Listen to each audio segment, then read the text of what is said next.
ایک گستاخ نے کہا آقا کے والدین ایمان والے نہیں، الیاذ باللہ.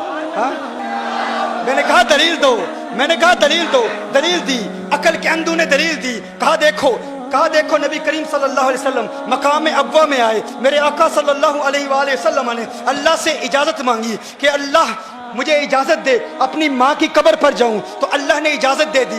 آقا نے دعائے مغفرت کی، دعائے مغفرت کرنا چاہی، اللہ نے منع کر دیا. کہا محبوب ماں کے لیے دعائے مغفرت نہ کرنا، تو یہ دلیل ہے چونکہ اللہ نے منع کیا. کہا حدیث صحیح ہے، میں نے کہا صحیح ہے. کہا اللہ نے منع کیا کہ نہیں، میں نے کہا منع کیا. کہا جب اللہ نے منع کیا کہ ماں کے لیے دعائے مغفرت نہ کرو، تو پتہ چلا دعائے مغفرت نہ کرنا اور دعائے مغفرت کی اجازت نہ دینا اس بات کی دلیل ہے وہ ایمان والی نہیں تھی. میں نے کہا ایمان والی نہیں تھی، نام کیا ہے؟ آمنہ ہے. ارے آمنہ تو ہوتی ہی ایمان والی ہے. آمنہ نام ہے اور ایمان والی نہیں ہے. ہاں آمنہ نام ہے، آمنہ نام ہے. میں نے کہا بتاؤ. اب میں اس کی گرامیٹیکل ریزنز پر بات نہیں کرتا. میں نے کہا تم دلیل دیتے ہو کہ صحیح دلیل ہے، صحیح حدیث ہے کہ اللہ نے اجازت نہیں دی. میں نے کہا قرآن میں اللہ ارشاد فرماتا ہے لا تقم علی قبرہ. اللہ قرآن میں فرماتا ہے غیر مسلموں کی قبر پر جانا منع ہے، حرام ہے، ناجائز ہے. قرآن میں ہے نا. اب یہ اقتداء النص سے ثابت کروں گا، دیکھیے گا، آپ توجہ فرمائیے گا. اللہ نے ارشاد فرمایا نا قبر پر نہ جاؤ. کس کی قبر پر جانا منع ہے؟ غیر مسلم کی قبر پر جانا منع ہے.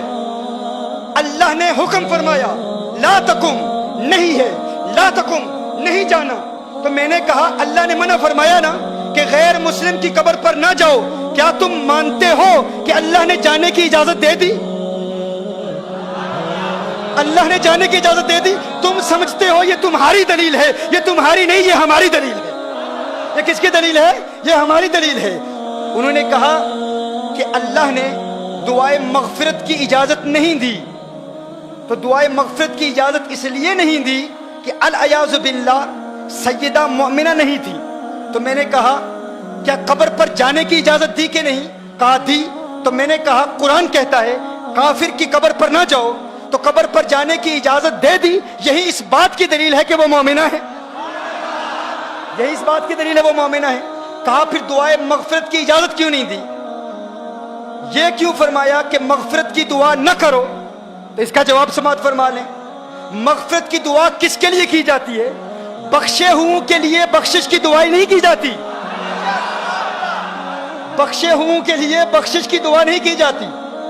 دیکھیے کبھی آپ کہتے ہو یا اللہ غوث اعظم کو بخش دے، کیا الیاذ باللہ کوئی ایسا کہتا ہے یا اللہ خواجہ غریب نواز کو جنت عطا فرما معاف کر دے؟ کوئی نہیں کہتا. ہر شخص کہتا ہے کہ وہ چونکہ بخشے ہوئے ہیں تو بخشے ہوں کے لیے بخشش کی دعا نہیں مانگی جاتی. کیا الیاذ باللہ کوئی کسی نبی کے لیے کہہ سکتا ہے اے اللہ عیسیٰ علیہ السلام کی مغفرت فرما، موسیٰ علیہ السلام کی مغفرت فرما؟ نہیں. قانون کیا ہے؟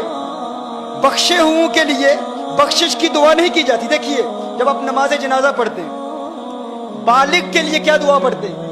اللہم اغفر لحینا ومیتنا، دعائے مغفرت کرتے ہیں نا. لیکن نابالغ کے لیے کیا دعا ہے؟ اللہم اجعلہ لنا، کیا؟